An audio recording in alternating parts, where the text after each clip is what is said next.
Yeah, this is more of a philosophical change that is a no-brainer when you think about it, but for whatever reason, we just weren't subscribing to this philosophy, and that philosophy is we need to have the best people on site. And the on-site teams are the most important people in our business, and specifically the most important person in our business is the community manager at each and every property, because the community manager is essentially the CEO of that property, and they are going to make or break the success of that property.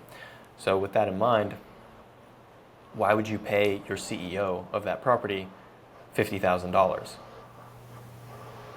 That's pretty straightforward, right? If you pay them $50,000, it's unlikely that you're going to get the best that you can. Now, obviously, it depends on the location and it depends on the circumstances, but if you are willing to pay top 10%,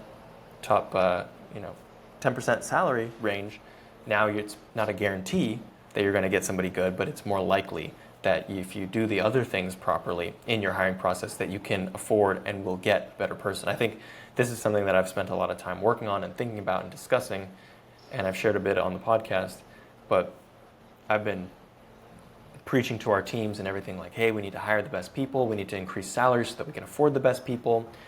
But the funny thing is about that is if you just raise your salary and now you're going out and offering a better salary, it doesn't guarantee that you hire better people, right? You can actually just get taken advantage of and you can get bad value.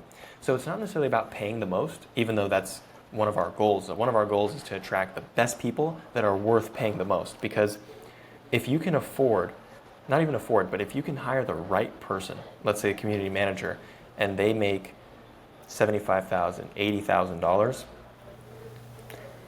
and they're actually good enough to where they make the property more money than what their salary is costing, then it's a win-win, right? There's no downside. It's just amazing. And that's what we're striving to do.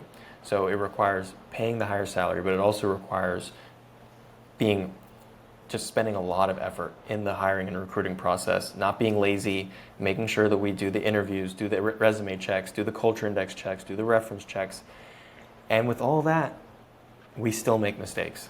And that's just the way it's going to be, and that's unfortunate, but I don't want us to be viewed as like a cutthroat firm. I think we have a very great family culture at our firm, but at the end of the day, we have to be the cliche hire slow, fire fast.